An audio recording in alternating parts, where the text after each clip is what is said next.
আমি মানুষের রক্ত চুষি, রক্তচোষা, ঘুষখোর, সুদখোর, গাদ্দার। দারিদ্র যাবে জাদুঘরে এমন স্বপ্নই দেখিয়েছিলেন গ্রামীণ ব্যাংকের সুদী মহাজন থেকে শান্তিতে নোবেলজয়ী ডক্টর মোহাম্মদ ইউনূস। তার 3-0 তত্ত্ব শূন্য দারিদ্র, শূন্য বেকারত্ব, শূন্য কার্বন নিঃসরণ। কিন্তু 17 মাসের দুঃশাসনের পর প্রশ্ন, দারিদ্র কি কমেছে নাকি বেড়েছে? আন্তর্জাতিক সংস্থা ওয়ার্ল্ড ব্যাংকের হিসাবে এই সময়ে দেশে নতুন করে প্রায় 30 লাখ মানুষ দারিদ্র সীমার নিচে নেমেছে।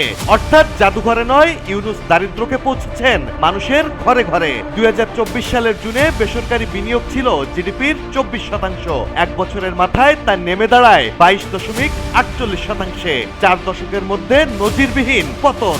সরকারি বিনিয়োগও কমেছে। বেসরকারি গবেষণা প্রতিষ্ঠান সেন্টার ফর পলিসি ডায়ালগ জানিয়েছে, এডিপি বাস্তবায়ন ছিল গত 10 বছরের মধ্যে সর্বনিম্ন।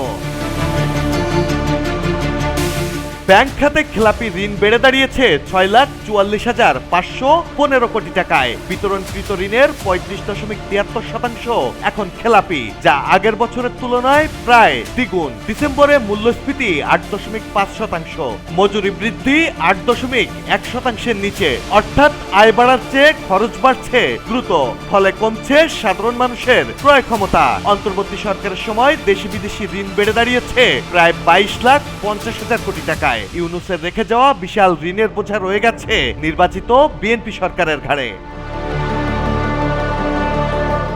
সমালোচকরা বলছেন, বিশ্বমঞ্চে ইউনূসের যে তত্ত্বের জয় জয়কার, নিজ দেশে তার বাস্তব প্রয়োগ কেন করতে পারেননি সুদী মহাজন? কথায় আছে, খালি কলস বাজে বেশি। তবে কি দারিদ্র নয়, ফাঁকা বুলি দিয়ে নিজের 3-0 তত্ত্বকেই জাদুঘরে পাঠিয়ে গেল ইউনূস? সে প্রশ্ন এখন ঘুরছে রাজনৈতিক অঙ্গন থেকে শুরু করে সোশ্যাল মিডিয়ায়।